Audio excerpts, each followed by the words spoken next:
Hello, everyone. Listen, I always loved him.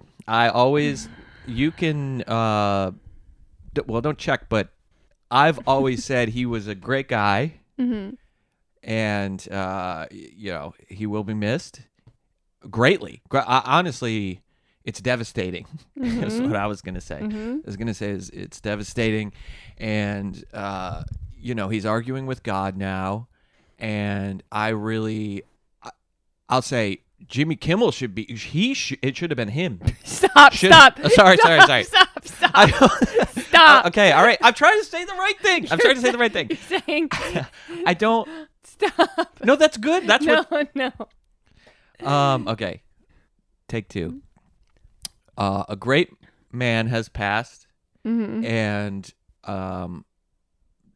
anybody who says otherwise or would even dare to joke about it should be, in Charlie Kirk's words, publicly executed on television. That was one of the things he was fighting for, which I agree with. Okay.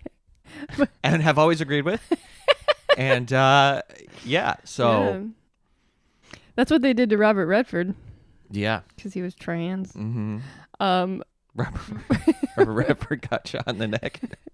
Turning points for being trans. No, can you explain? Did he really say that people should be executed on television? He was trying. Yes, that was one of his talking I can't tell if you're joking. No, I'm serious. I've only seen it. And one of the things I've been saying is that a lot of these quotes that people are showing, a lot of these things that Charlie Kirk said were taken out of context. So I only saw him say we need to bring back public executions and air them on television, and kids should watch. Now, I don't know what the context was. Yeah, the context is important. But it doesn't matter. It doesn't matter. Yeah. I agree with it. Just on its face. Because listen, he spread love. He was just giving his opinions. I know I would have been a better person if I had grown up watching public executions. Well, we kind of did watch one. That's what I keep stopping myself from saying. No. Yeah, okay. Is that bad? No, it's just what happened. I mean, that is what happened. I think that's just a fact. It is a weird... And it was, weird link there. Yeah. Anyway. We are outraged. We're outraged by anybody saying anything negative. Right? Yeah. Yes. Yeah. Well, I don't know, man. Like, for real, it was weird for a second to watch somebody die and then see people celebrating. Yeah. But then, like, when everyone gets fired and they're like talking about taking their driver's licenses away, then you're like, all right, hang on. There's that web page where you could like go and see who has celebrated or said anything or shared any of his words. What? Yeah, that was like a lot of people showed up on this web page, this like doxing web page, just for sharing the things he said without, comment. Because they're like, this is in a negative context. Yeah, this is. I can tell that the implication is that you shouldn't have public executions. Yeah. And that's, But you can't say that these days. mean to imply that he was wrong about that. Yeah. Yeah. Well, at least we finally got Jimmy Kimmel off the air. Yeah. Because everybody's like, it's about time. I never watched. Yeah. I never watched Everyone it. going, he's not funny. You've never seen it in their I've lives. never seen the show. I think that I don't know. I know he got like extremely political, and I'm sure the show wasn't doing that great, but after Letterman and Conan were out, I feel like naturally he's the funniest comic on late night. It's not even a hard competition. It's like he's just funnier than Jimmy Fallon, obviously, and Colbert. Colbert back in the day used to be funny, but not anymore. I don't know. Right. Well, everybody is, I think, missing something when they talk about like this thing isn't funny or that thing isn't funny or comedy sucks now or whatever, and it has to do with the culture in general. We live in a cynical, dark time. Politics did infiltrate everything, and it does kind of like taint your viewing experience if you have had a political disagreement with somebody. So now you're not going to give them the benefit of the doubt, even if they do something funny. But also just comedy in general, it's politically charged. Everybody, even if you agree with somebody on like 99% of stuff, if they say one thing that pisses you off, all of a sudden like you can't deal with that person anymore. Even if they're doing like jokes you like. And then there's also this aspect of it where it's like, well, why do I even know what your politics are? It is a bummer, and I feel it myself, and I don't like that when it's just like you can write somebody off by going, oh, we disagree on that, so I'm done with you. A little bit, not like like in a extremely performative way where I have to post about it or tell anyone, but it's a weird little like feeling, and then you feel like you don't align with somebody. But why do you have to? I wish I could. Well, it's in this context, a late night host or something. But it permeates everything. It's such a deal breaker across the board for everyone. Yeah, and it's made people like go into comedy even if they don't like know who the person is. They already have this like cynical energy about them, and they're not. We were just watching Portlandia, and that show was so like disconnected from any kind of serious world events or political opinions and stuff. And it's like just that vibe, that mindset you have to get yourself into to laugh at stuff. Yeah. Like we saw the new Spinal Tap or whatever, and that's a great example of something that's like just goofy fun. And people aren't goofy or fun anymore, just as people. So going into a comedy experience, they're already like worked up and angry, and then they say stuff like, well, he was never funny, or that's not funny. And it's like, I don't think... wrong. That's wrong. Yeah, you don't... There's a lot more to consider. And everyone does this every time a comedian gets in trouble. They are not funny. Like, you could be mad at Louis C.K., but people saying he's not funny... Exactly, I mean, I've said this so many times. It's like, now I know you're lying. But Jimmy Kimmel, I saw an article that they're like, he's only had one right-leaning guest on in however many years. And, like, it was clear that he was very politically biased. Like, he made that very obvious. But when I saw who it was, I already told you, so I was going to ask you if you knew. But it was, and they're also mentioning how he's super unfunny, like, blah, blah, blah, blah, blah.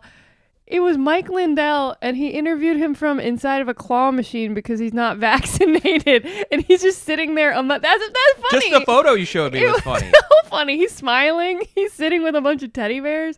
It's funny. I don't know. Yeah, now you have these people whose whole worldview is like, fuck everybody, basically, and they get on Twitter and they just, argue and stuff, and it's like, you're just not ever going to return to a headspace where you can enjoy anything.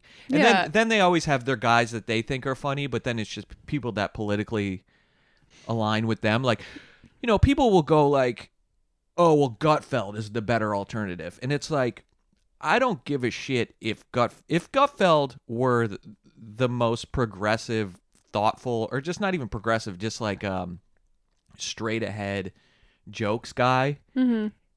He's dog shit is what I'm getting at. He's like, there's nothing, he doesn't have a funny bone in his body. He does bizarre like rhymes. That's like his joke structure is always rhymes, and he winds down the joke in such a weird way. I can't even describe it. It's just profoundly unfunny.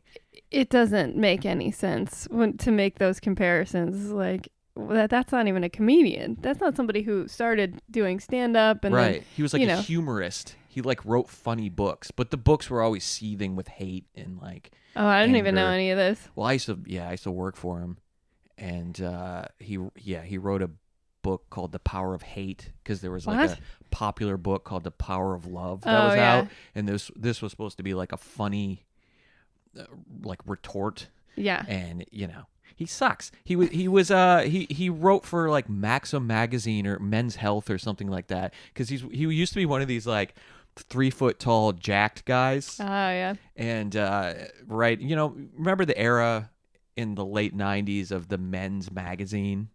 I guess. Yeah. Like Maxim and stuff. Yeah, like, yeah. Oh, fucking Carmen Electra's on the cover of Maxim. Yeah, I gotta the get Hot that 100. one. And he was writing little funny articles. and then he would get fired from one of those magazines, and then get hired at another one, get fired from that one, and then he hosted Red Eye.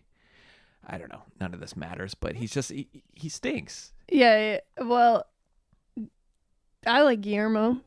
Yeah. I like trying to figure out how to. Guillermo's my hall pass in our relationship. Okay. I've always said that, and you've agreed to it. Mm-hmm. It really doesn't matter if he's funny or not, Jimmy Kimmel. Like, you can't have the government shutting down TV shows because they made fun of your guy, you know, or said something wrong or whatever.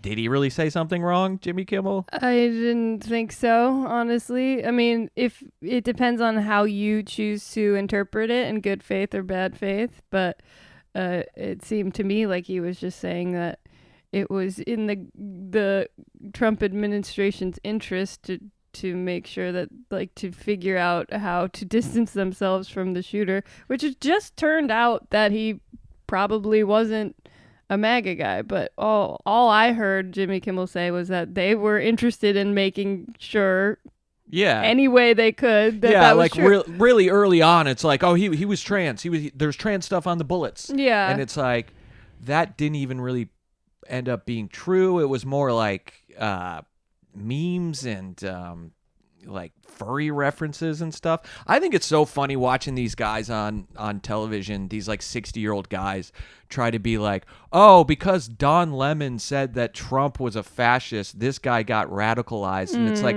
you think a 22-year-old gooner is fucking watching Don Lemon? This guy, if this is true, which these texts and all this stuff is highly suspect, I think it's really bizarre, this whole thing. But if it's true that this kid got radicalized by leftist ideology, it's because it's nothing you even can begin to understand. This kid is watching, sissy hypno porn in a Path of Exile 2 Discord. It's like you can't map your old man politics, your grievances with MSNBC or CNN onto this kid's life. It doesn't make any sense. No, it absolutely Shut the fuck up. You gotta know about hell divers. Yeah. I've learned so much about hell divers trying to suss out this kid's political ideology. And then you're like, at the end of it, you're like, I'm just so old. Yeah, it's like that, when Mark Zuckerberg was testifying in front of Congress about people killing themselves from Instagram, and the senators are like, now, is that on my phone? Is that on the computer? Yeah. We're all that senator now. Yeah, we're all boomers in this instance. It really is a new ball game, and everyone needs to reckon with that. This is not the same right-left divide that we've had for the past few generations. This is all new. Yeah. And there's a Venn diagram that you don't anticipate. Like, I think that you could be like a trans furry with like right-leaning ideologies, a sprinkling of this and a sprinkling of that, because it's ultimately nihilism. Like this other shooting that happened with this trans person that they like to bring up all the time. Like that person was writing like racist stuff on the bullets, but also memes and like, skibbity toilet and stuff. And then you want to assign this person an ideology. It's like, it seems like the ideology is slowly going insane in your room by watching snuff films on Live Leak or whatever. Yeah. Is that even around? I don't know. We're all boomers in this, unless you're one of these people who just like is on 4chan and 8kun or whatever. Every time I say something, I'm like, is that right? Yeah, is it E-Bombs World? Yeah. I don't know anymore. Yeah, is this Jib Jab? Did Jib Jab do it? I don't know anymore. It's scary. Like, it's scary to just, for so many reasons, but to think that it's going to get so complicated beyond our comprehension unless to stay on top of it, you have to be terminally online, which has its own consequences. So it's like, you just gotta... Yeah, you can't look into the abyss even to do research, because then you start going like, maybe I'm a groiper, Yeah. Uh-oh, I got groiped. No. I got a sissy hypnoed.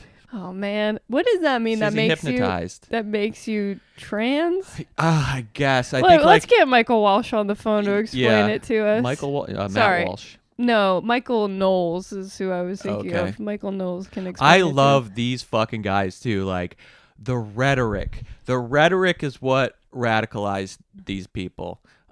People either people saying, who shouldn't even know the word rhetoric or throwing Dude, rhetoric around. I shared it on Instagram, but I just like it was like the first thing that popped up. I just like typed in Alex Jones Democrats, and it's Yeah. like he's like, what did he say? He's like, they spit on their babies, they kill their babies, and they spit on them. And He's like, and you think this is a joke? They say this to me to my face yeah, at they parties. walk up to me and they say, "Oh, I love Satan. I love Satan."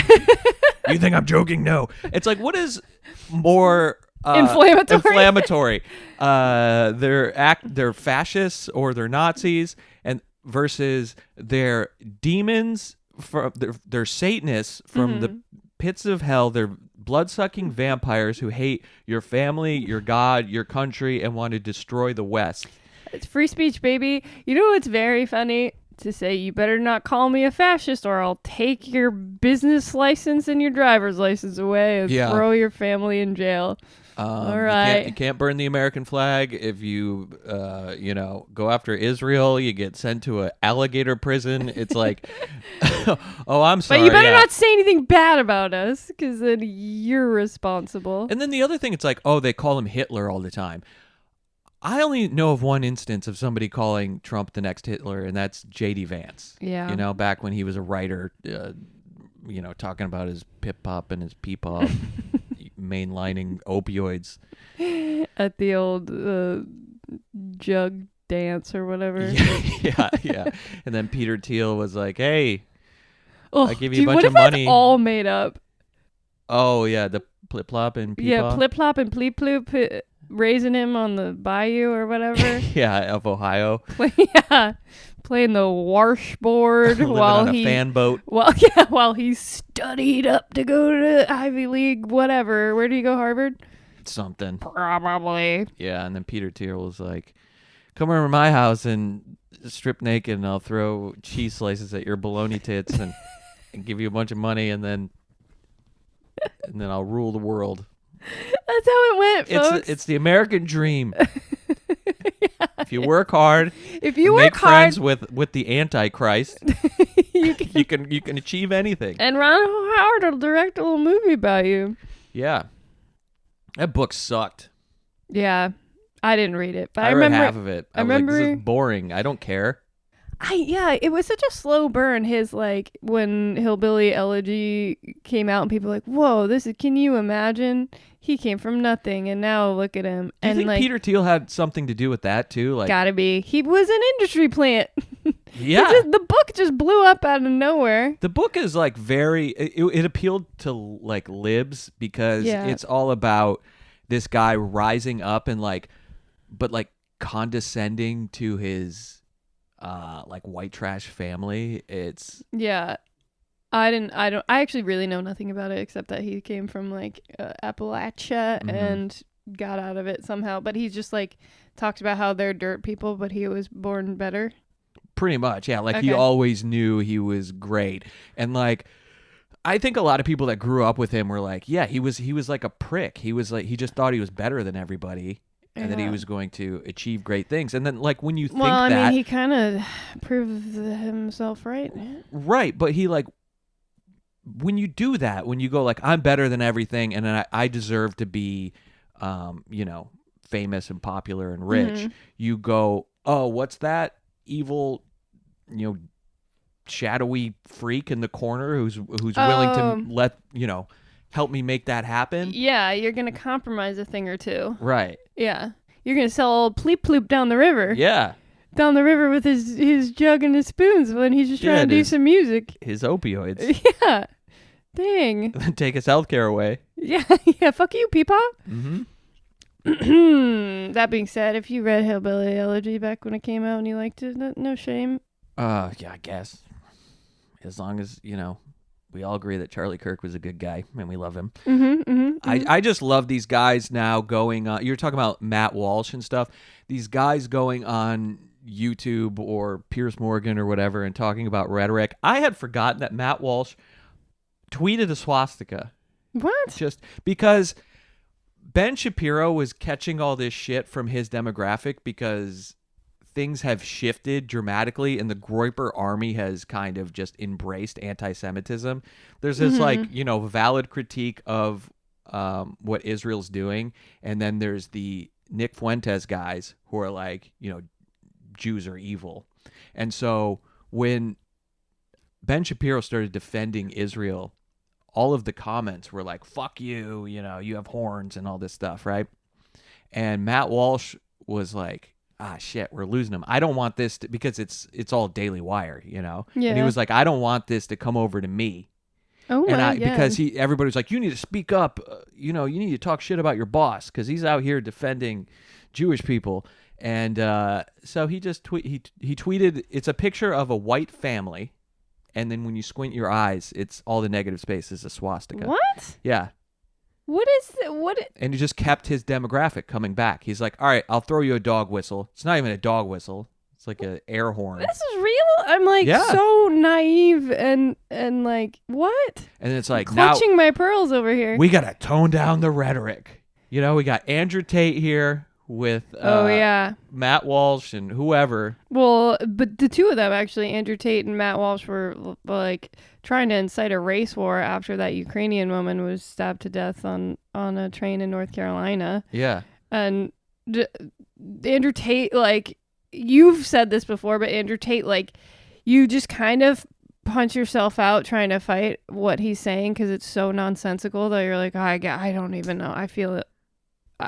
Insane. After what did he tweet after the incident on the train? He was like, well, if you can plead insanity, if that's a valid defense, then I think we should bring back slavery. I'm insane, try to cancel me now, liberals, or something. And I was like, what are you talking about? I just love this new I've gotten past having it drive me insane to now it's kind of funny because in a like just, everything sucks kind of way, but just this idea that all these people were just these sweetie pie. I just like in my head picture like a kitten with giant eyes from like Pixar or something. Like, we have always been so nice to everybody, and you guys are always so mean, and you want to kill us, and we just want you to love Jesus.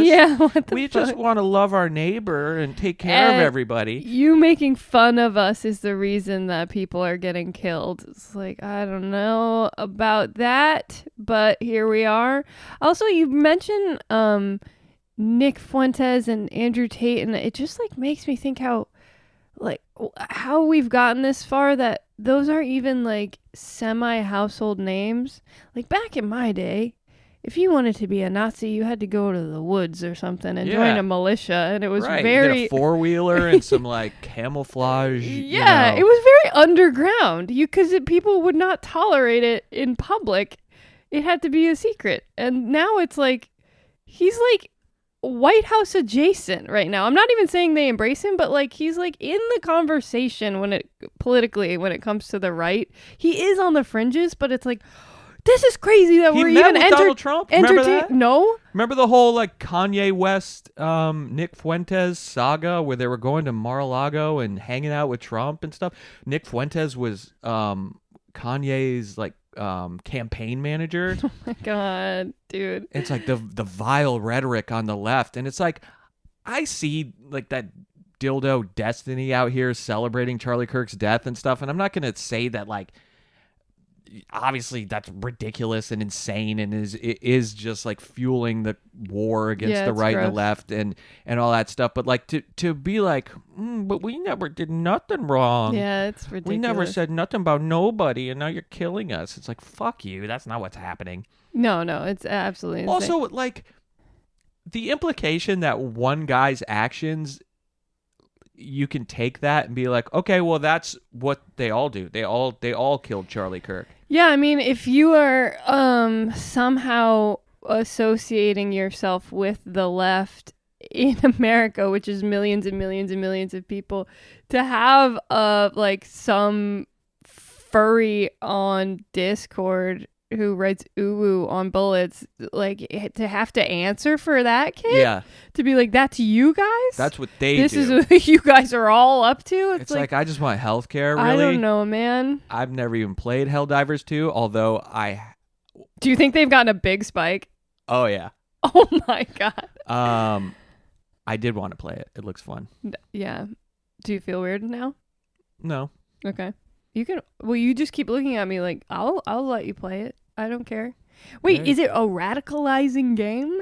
It's about it's a satire where Okay. you are like a space marine or something. I don't know, but Oh yeah, you said it was like Starship Troopers. yeah, like right? Starship Trooper. The idea is like you're spreading democracy to the universe, and you're out here killing robots and bugs and stuff. But throughout the game, you realize you're the bad guy. But you're completely propagandized throughout the game.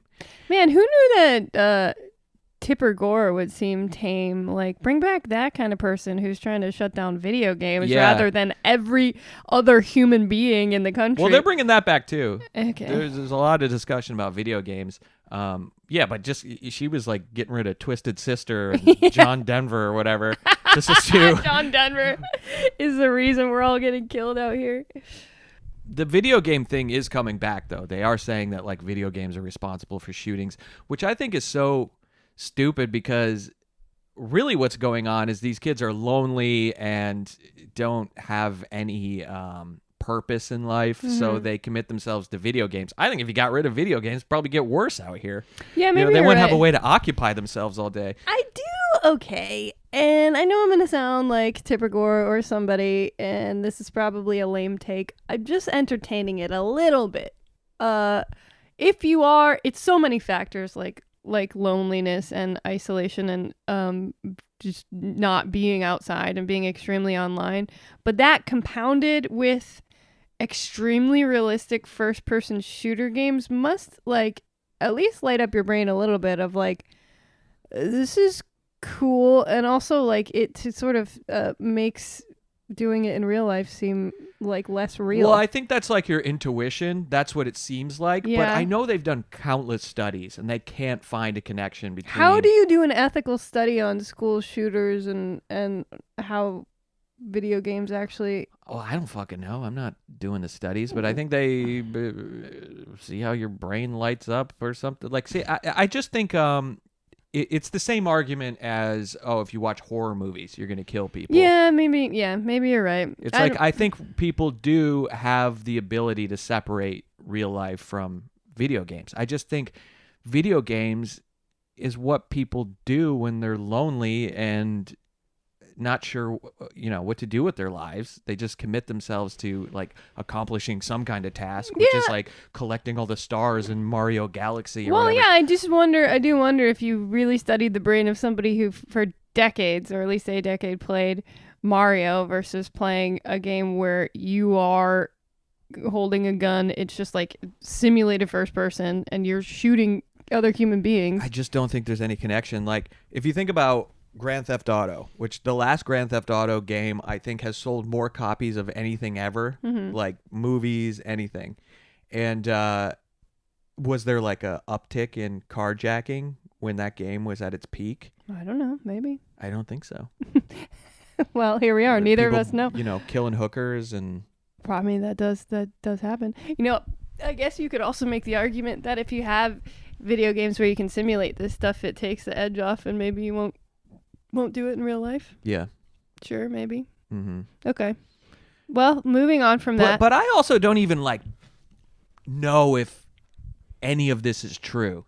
That this kid, it's also I'm not getting like too conspiratorial, but this whole investigation was a bumbling mess. The information they give us doesn't seem to check out. And one of the things that's really bizarre is that they like leaked the Discord conversation about like his friends talking about the shooting. He admits he did it, and then they all talk to each other about what happened, and they're like, "Oh, Charlie Kirk shouldn't have gone out like that. Let's pray for him. Let's pray for his family." And it's like you would expect this kid's Discord to be insane. Yeah. To be all creepy memes and Pepe's and or is whatever. Bizarre. And then the text exchange that they put out between him and his roommate, and it like using words that a 22-year-old would never use. Like my old man. Yeah, my old man. That is suspicious. Where'd you hear that? Does anyone say that? I don't know. Then again, like people who grow up in like rural Utah, I can't even begin to. They're in the 90s. But yeah. Not to be a big city snob, but you know. But just maybe. like I got to go to the vehicle, I have to retrieve my weapon, stuff like Okay, that. It's yeah. like, what the fuck? That's on my FBI speak if ever I've heard it. But I think the problem is everyone is already suspicious, so like you can see things that might not necessarily, you know, mean anything. Right, but I'm just saying, like, if you know, the memes on the bullets would imply a deeply disturbed, terminally online person, and then when you go to their friend group or their roommate, like, they're like, oh, there were no signs whatsoever. He seemed like a quiet guy. I would not have guessed this in a million years. And you go like, that is so fucking strange. And then he's got like very little social media presence, and we're supposed to believe that this guy's been online from like the time he was born, till now. And he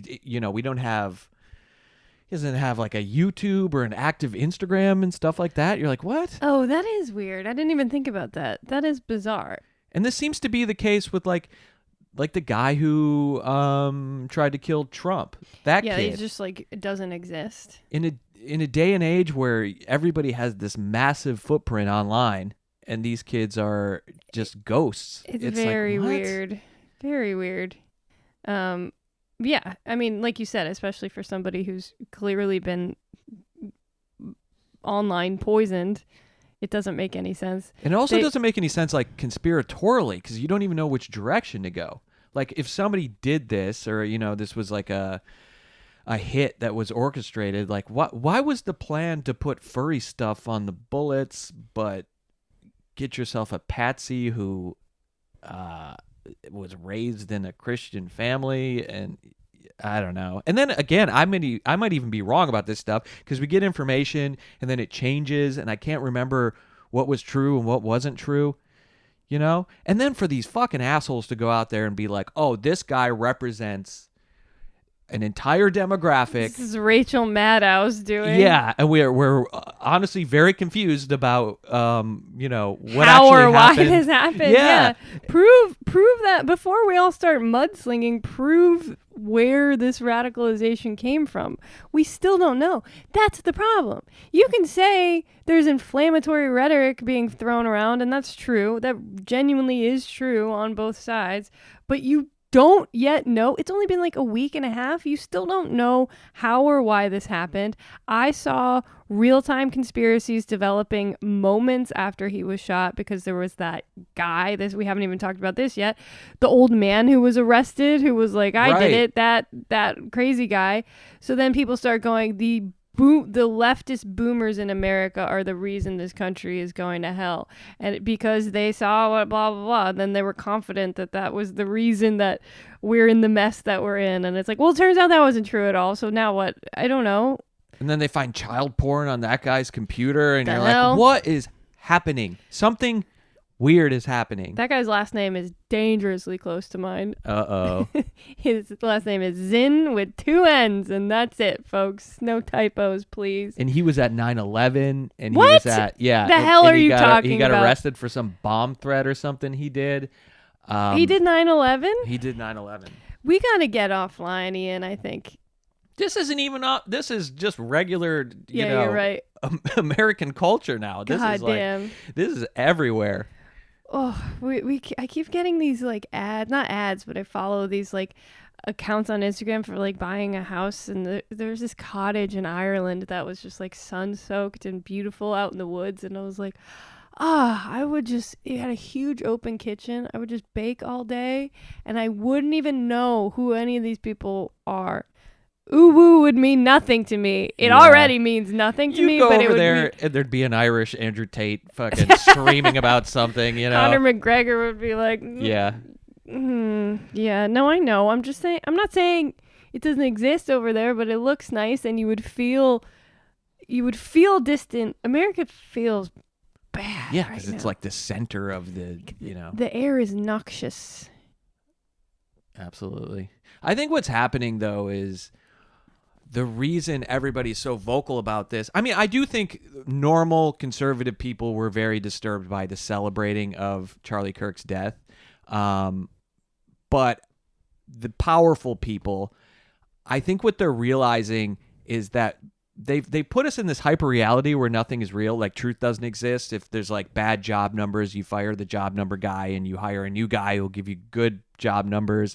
And Trump's out there, everything's great, the economy's wonderful, grocery prices are down, but people are starting to experience the real life effects of like hospitals shutting down in rural areas and stuff like that. And MAGA is kind of scrambling. They're a little bit like on the defensive because shit is bad and everybody can see that. So this gave them an opportunity to create this new narrative that the left is terrorists and that their critiques of him are acts of terror. The word fascist incites violence. Dude. And now we're doing cancel. Now they're doing canceling. This is 2020 all over again. Words are violence. Do you remember how baffling that was at first? You were like, but wait, no, it's literally not. And they're like, it's a slippery slope. These are consequences. Words are violence. And I gotta say, we did be starting that, at least most recently. We did popularize that notion. Who did? I left. No, I know. I'm not involved. I remember when we were like... No, that's what I'm saying. We were never for that. No, during that time, during that time, we were like, this is fucking ridiculous. We were like, we felt compelled to say words you weren't allowed to say anymore, not because they're like our favorite words, but because fuck this shit. I'm not doing this. You're not scolding me. Remember we did, on our old podcast, we did hours and hours of like... Remember we used to say, watch your fucking mouth when you talk to me? I don't want to hear, whatever. I'll listen to your opinion, but watch your fucking mouth. Yeah, remember all that? Yeah. And now it's called having convictions, which I don't think anybody has, which drives you nuts because you're like, it was stupid then. Mm-hmm. Now Pam Bondi is on television or on Stephen Miller's wife's podcast. Oh my God, guys. State-run TV or state-run media saying... hate speech is not free speech, and there's it's consequence culture and not cancel culture, and it's like, are you fucking serious? This is how Trump got elected. Yeah. From like making fun of this shit, and now you're doing the exact same thing. It's baffling. It's really unbelievable, and that's what makes you go nuts. Because we live in a postmodern world where nobody has to be held accountable for anything they say, and everything can. I hate to be this fucking guy, but it's like Orwellian in that you're supposed to hold two ideas in your brain at the same time. We're at war with Eurasia and we're at war with whatever the other one is. And that was real annoying when everyone said you weren't allowed to say that things were Orwellian. They would get really condescending about it. It's like, but what if it fucking is? Yeah. Sure, 1984 was overused, but you got to be allowed to make the comparison when it's apt. Anyway, I also wanted to add, I don't even know whether I'm saying this is good or bad. It's just a fact. If you guys keep doing this, the right, like Pam Bondi and canceling Jimmy Kimmel, you're gonna throw softballs to make like left personalities martyrs, or heroes. Now Stephen Colbert gets to be like, fuck you, Trump, and he's just like, oh my God. Can you believe, the line now of what you can and cannot say is so easy to cross? Yeah, that's true. true. Now there's just going to be so many warriors and heroes just being like Keith Olbermann. But the thing that's so frustrating about this is you just keep pointing back and forth at each other. Yeah. Like if Stephen Colbert stands up and says I think it's fucked up that people are losing their jobs, not for celebrating Charlie Kirk's death, but for just saying I didn't agree with what he said and I thought some of this stuff was hateful, and you get doxxed or whatever the fuck. People are going to say, yeah, well, you were acting a little bit different when Gina Carano got, fired from her job from Disney because she said, what'd she say? Something about Hitler.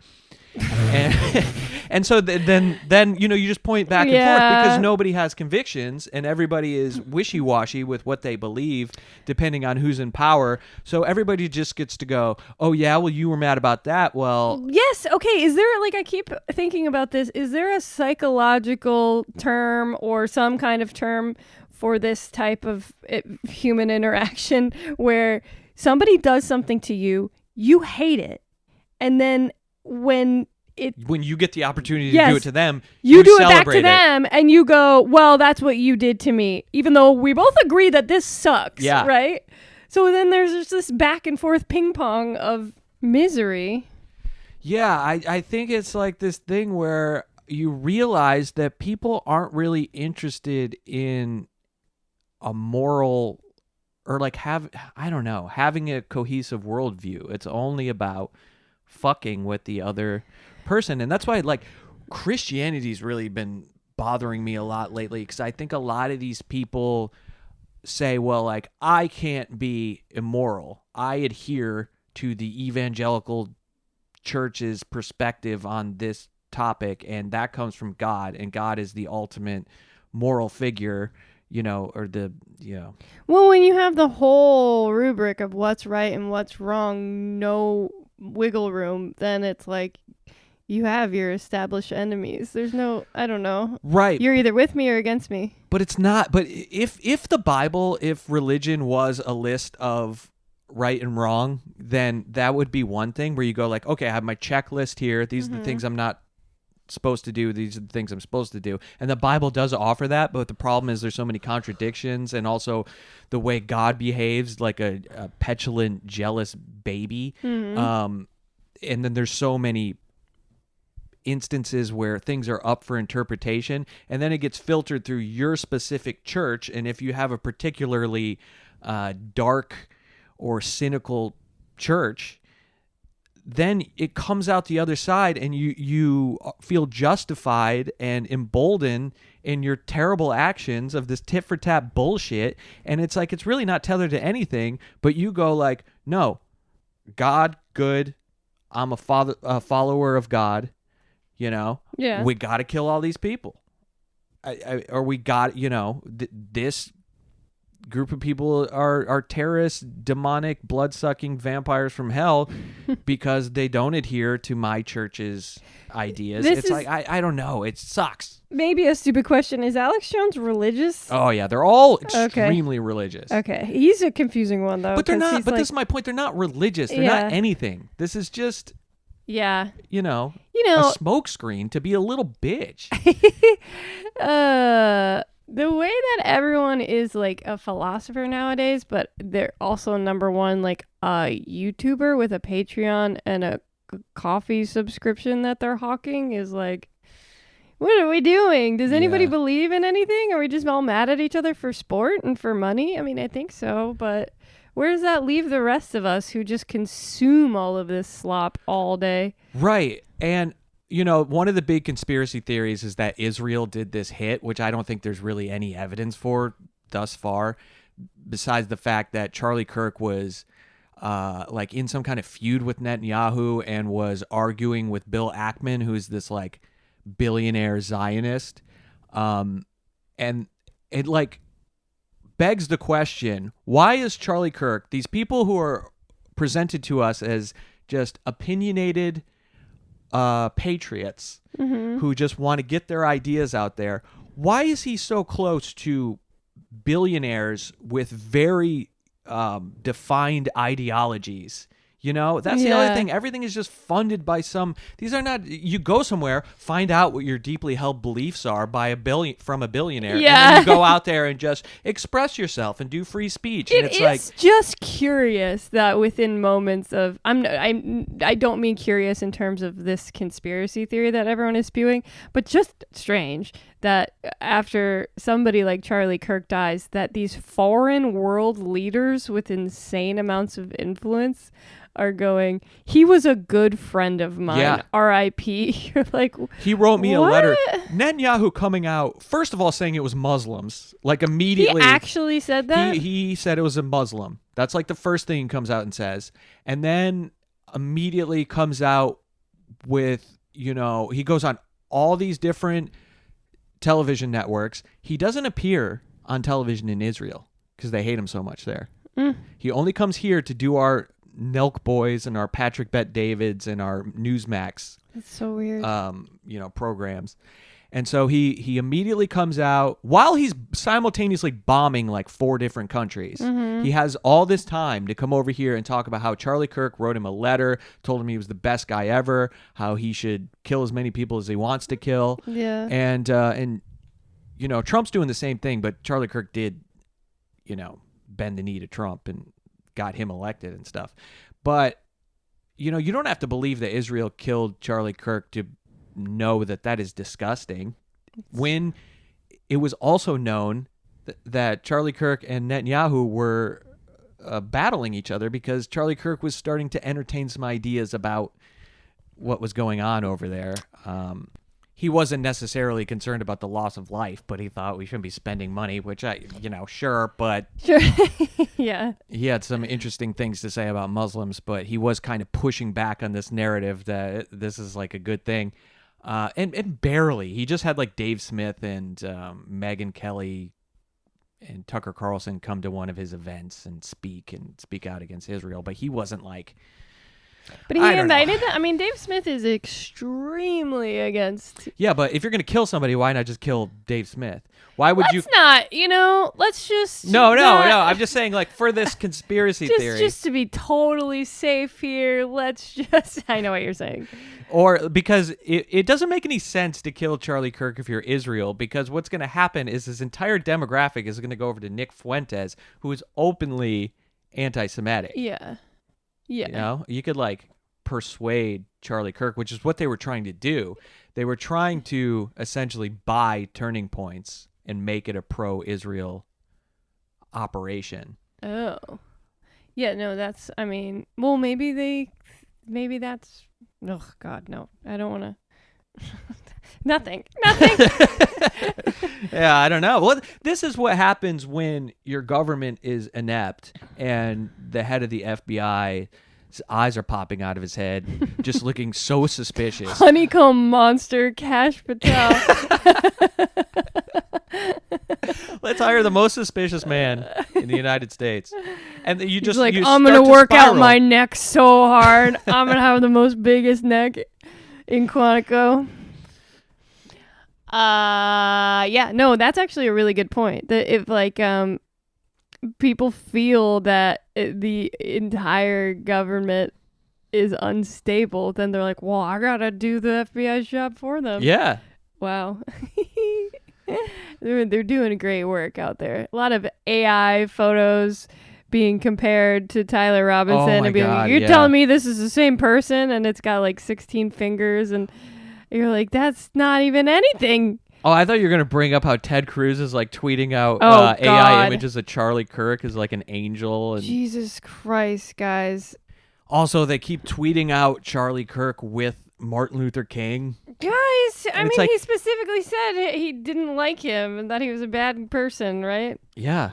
What was do you know what his specific take was there? I don't know what his specific take is, but I recently listened to a like Christian conservative podcast where this guy was like a scholar about how Martin Luther King sucked.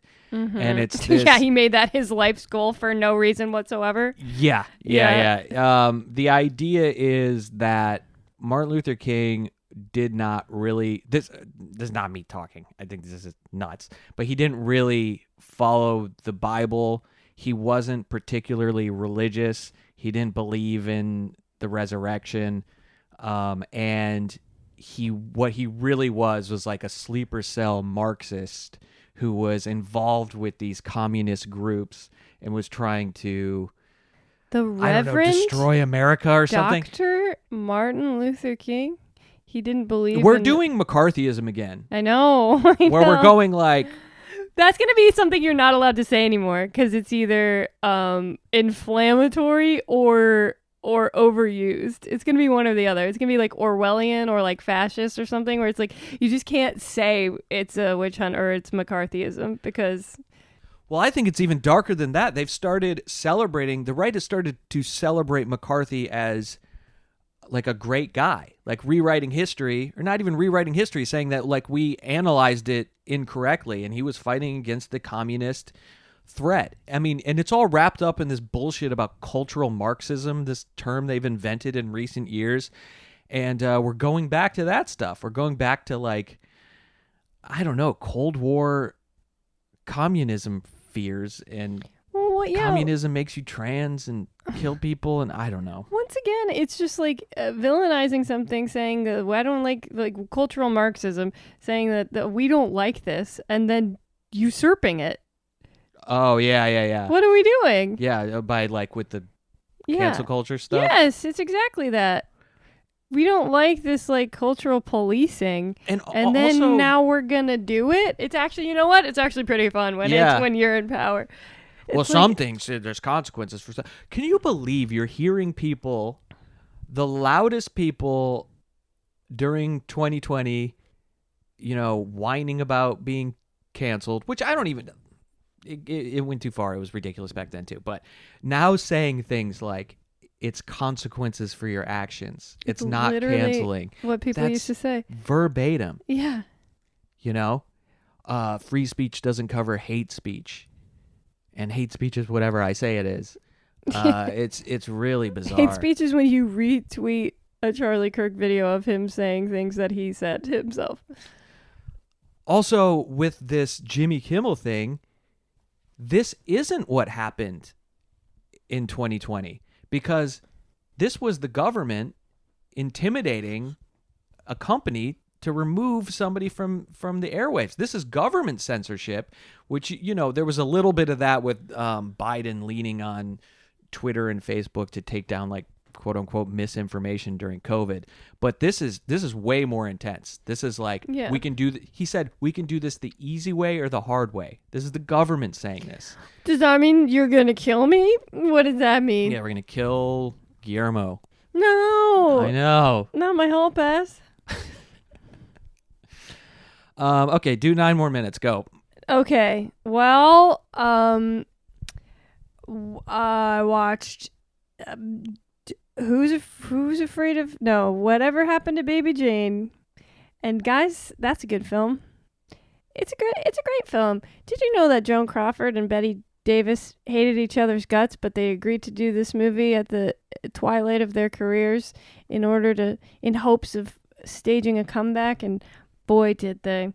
But they couldn't get over their mutual disdain for each other no matter how hard they tried. And there are rumors that Bette Davis actually kicked Joan Crawford in the head while they were filming. Joan Crawford, when she wasn't nominated for an Oscar, and Bette Davis she campaigned against her, and she convinced a bunch of actresses to stay home from the Oscars that day so that she could accept the award on her behalf, so that she was on stage photographed holding the Oscar for Anne Bancroft in The Miracle Worker, while Bette Davis lost. So she's holding it. She took a photo with all the other winners. Bette Davis was like, this fucking whore. And when Joan Crawford died, they called her up and they said, this is the Associated Press. Do you have any quotes on Joan Crawford dying? And she said, my mother said, never speak ill of the dead, only good. Joan Crawford is dead, good. And I think she's a real one for that, I gotta say. Joan Crawford can't act for shit, by the way. I gotta say, that was actually fascinating. Really? I was locked into that. I thought you would just be like, I got nothing, that would end it. That was fucking fascinating. Your face was so weird, I thought you looked like you were about to start laughing. I was going to say something, but I was like, then what happened? No, it's a really good movie, and when you watch Ryan Murphy's Feud, the FX series, as a companion piece, a lot of it is, I think, some of it, not a lot of it, but some of it is made up and dramatized and stuff, but it's really cool. Yeah, I saw you watching it the other day. I was like, oh, this looks kind of good. I joined a film club with my friends from college, and it's been really, really nice to just have a thing to do, like to write only for me and to write movie reviews and to discuss like classic films with my friends. And it's It's the opposite of how human beings interact everywhere else on the online. There are no photos involved. It doesn't matter what you look like. It's just people with sometimes different ideas discussing, here's what I thought about this. I actually thought she did a good job. And I was like, no, I think she did a pretty shitty job here, actually.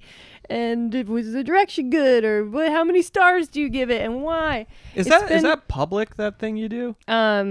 Is it like on a web page? Technically, I don't really want to share it. Okay. It's right. my friend. He's been doing it for a long time, and I think he's kind of precious about it. I don't think it's just for him and our friends. Yeah, and it's very cool. It's really good though. Everyone's a really good writer. Anyway, Your stuff is really good too. I thought that my most recent one was not quite up to snuff, but some of my friends wrote Roger Ebert level reviews of Mac and Me that I was really impressed by, and now it makes me really want to see it. Anyway, all this to say is like, I not in a condescending way, but find a hobby outside of the culture war. It feels really nice to just like have a small little community and do something that you just enjoy for enjoyment's sake.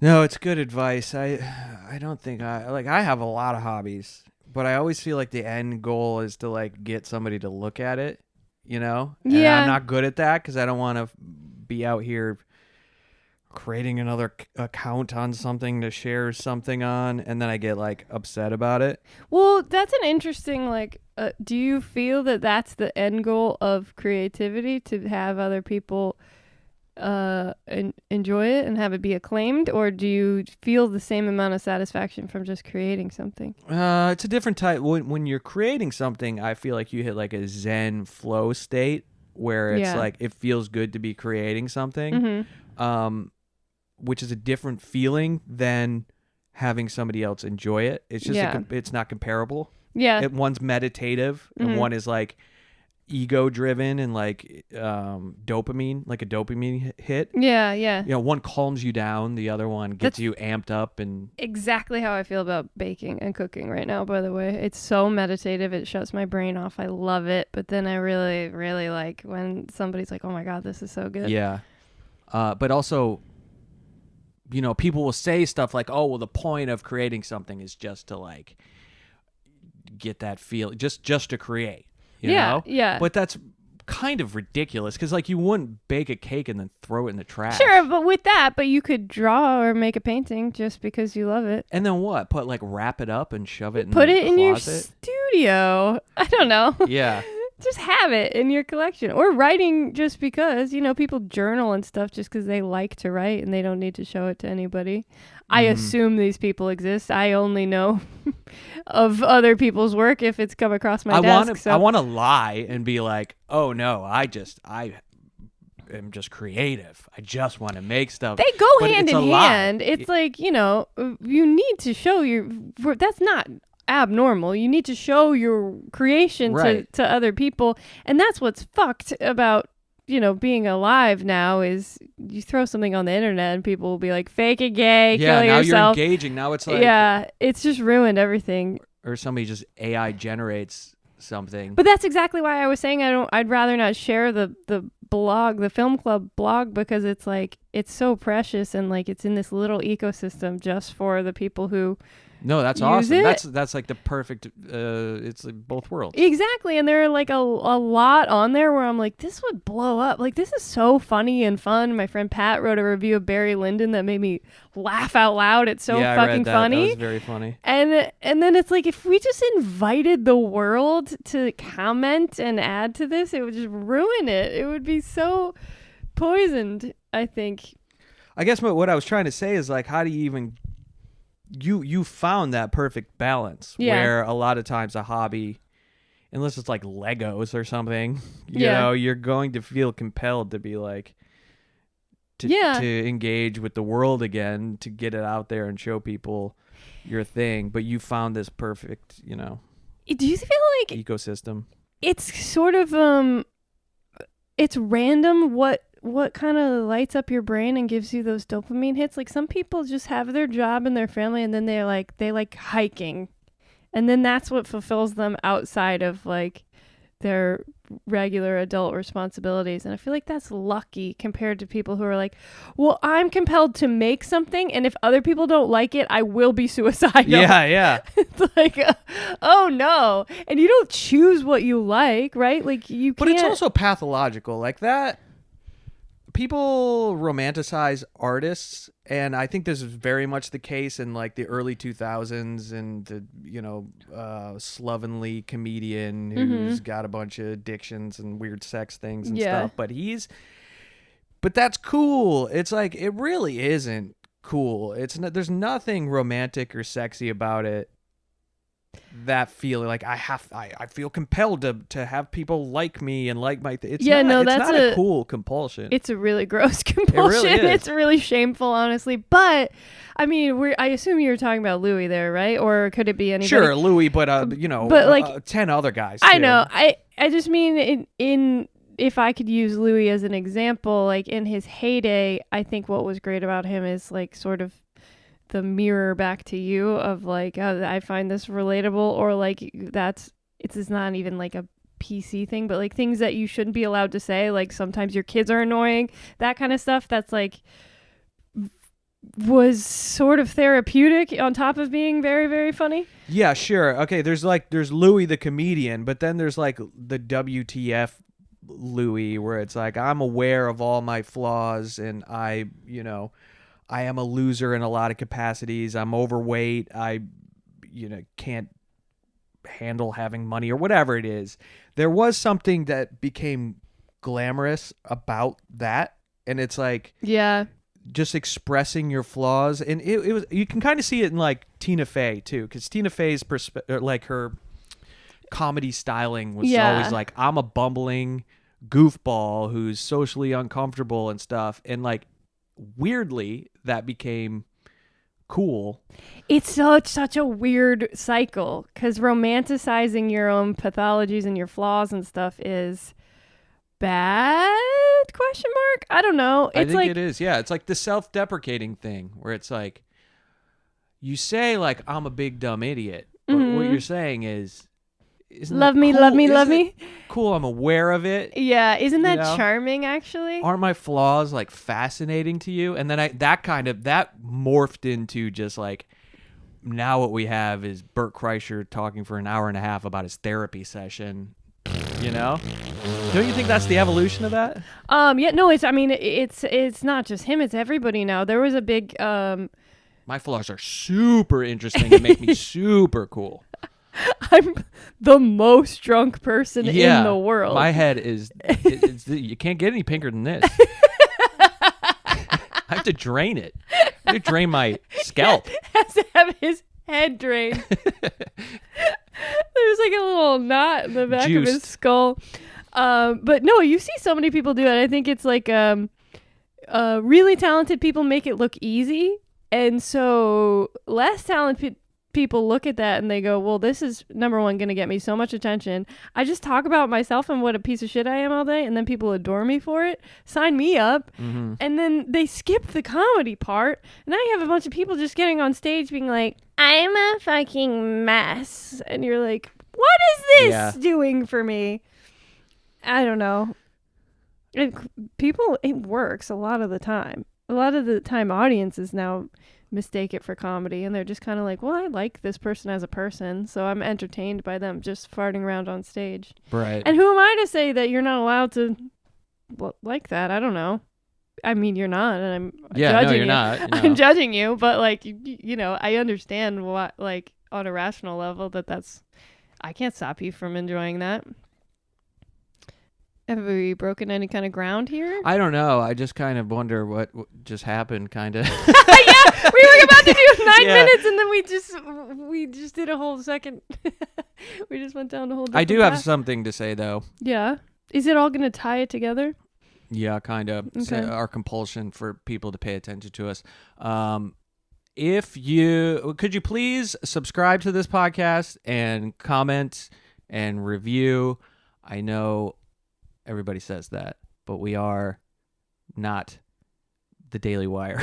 We have nobody listening. Not yet. I would love to get some. I really want to try to start committing to either quitting or getting a listener base to this show. So I've been trying to do like the SEO. Do you feel like you've been teetering for so long? Like make a decision? Well, this isn't a flow state hobby fun time thing. So it's like really the only point of this is to have people listen to it, right? Yeah. It's not to what end though? it's Then not people baking. listen.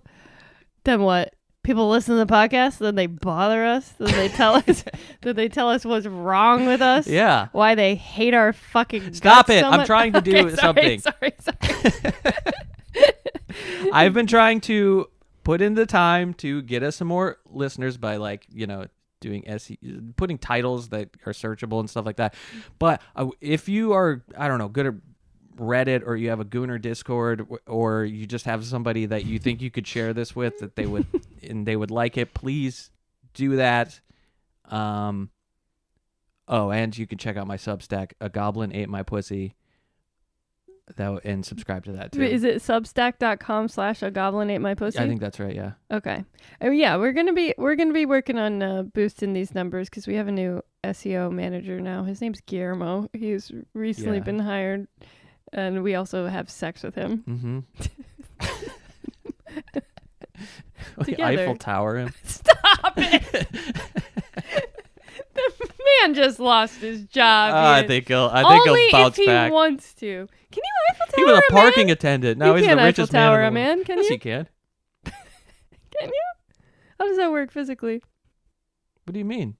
Don't you need 2 holes to Eiffel Tower somebody? How many holes do you think a man has? Oh, I see. I wasn't thinking. God damn it. I wasn't picturing, Read a book. I was picturing more of like a TP rather than the full like A-frame.